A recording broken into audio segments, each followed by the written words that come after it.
కొన్ని సినిమాలు చూస్తాం మనం. ఉమ్, ఇప్పుడు మనకి అది మనకి మెచ్యూరిటీ పెరిగిందనాలా, లేకపోతే మూవీ మీద నాలెడ్జ్ పెరిగిందనాలా, ఏమనాలో తెలియట్లేదు కానీ ఫుల్ వీడియో చూడలేను అనుకునే వారికి ఈ క్లిప్స్ని రిలీజ్ చేస్తున్నాం. ఇవి ఏంటంటే బెస్ట్ క్లిప్స్ ఆఫ్ ద పాడ్కాస్ట్లో వచ్చిన best topics and best engaging టాపిక్స్ని మీకు ఉపయోగపడేలా, మీకు ఎంటర్టైన్మెంట్ ఇచ్చేలా ఉండేటట్టు ఆ క్లిప్స్ని మేము ఇక్కడ అప్లోడ్ చేస్తున్నాం. ఒకప్పుడు ఏ సినిమా చూసినా ఈ సినిమా బాగుంది, ఈ సినిమా బాగాలేదు, ఇంతవరకే ఉండేది టాక్. మనకి ఇప్పుడు వచ్చేసి ఏమవుతుందంటే ప్రతి సినిమాకి ఒక రివ్యూయర్ ఒక పారాగ్రాఫ్ రాసి ఇందులో ఈ ప్లాట్ బాగుంది, ఈ ప్లాట్ బాగాలేదు అని ఇంత విడమర్చి చెప్తున్నారు కదా. ఒకప్పుడు మనకు ఆ ఒపీనియన్స్ ఉండేవి, ఈ సినిమాలో ఇది బాగుంటది, ఈ స్టోరీ బాగుంటది, ఈ స్టోరీ బాగోదు, ఇంతవరకే మనకి 2 పాయింట్స్ ఉండేవి. అంటే నువ్వు చెప్పిన దాన్ని జస్టిఫికేషన్ ఇస్తాను. ఒకటి మౌత్ టాక్ ఎక్కువ ఉండేది మన టైంలో. అల్టిమేట్ డెసిషన్ టేకర్స్ మన పేరెంట్స్ మావయ్య వాళ్ళు వీళ్ళు ఉంటారు. మనకి వాళ్ళు వెళ్ళిపోదంటే వెళ్ళిపోవడం. వాళ్ళకి ఏంటంటే సినిమానే ఒక ఎంటర్టైన్మెంట్. టీవీలో ఎప్పుడోగానే వచ్చేది కాదు, నీకు తెలిసిందే. ఇప్పటికైనా కొంచెం ఫార్వర్డ్ చేశారు ఆ టెక్నాలజీని. ఒకప్పుడైతే మనకు 4 months కూడా పట్టేదేమో, మేబీ ఎక్కువైనా పట్టేది, నాకు ఎగ్జాక్ట్ గుర్తులేదు కానీ.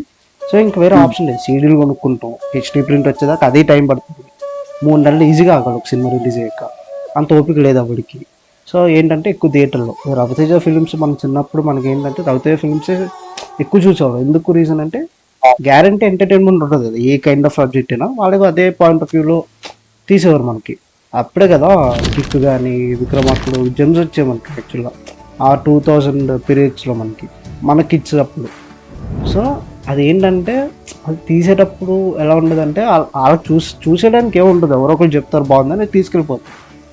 ఇప్పుడు ఏంటంటే కొన్ని నేను రివ్యూస్ చదవనని చెప్పట్లేదు, చదువుతాను. బట్ నేనేంటంటే రేటింగ్ ఒకటే చూస్తాను, రివ్యూ చదవను. మొత్తం ఏంటి అని చదవను, టెక్నికాలిటీ చూస్తాం, అది టెక్నికల్ రివ్యూ చూస్తాం. ఫస్ట్ డైరెక్టర్ అయితే పాసిబుల్ జాబ్ చేశాడా, దరిద్రంగా తీసాడా, ఒక లైన్లో చెప్తారు అది. నెక్స్ట్ ఇప్పుడు మిర్చి 9 తెలుగు 360 ప్రీమియర్ రిపోర్ట్స్ వస్తాయి ఆల్గా ఫస్ట్. అంటే ఎగ్జైట్మెంట్ అనమాట, హిట్ అయిందా లేదా అని ఎగ్జైట్మెంట్. అది వెళ్ళాలా వద్దా అని కాదు ఫస్ట్ ఎగ్జైట్మెంట్.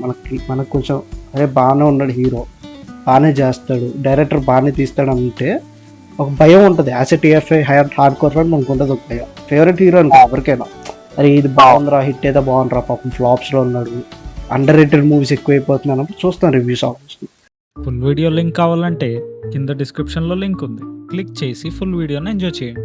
వీడియోని లైక్ చేయండి, షేర్ చేయండి, కామెంట్ చేయండి, సబ్స్క్రైబ్ చేసుకోండి. Thank you.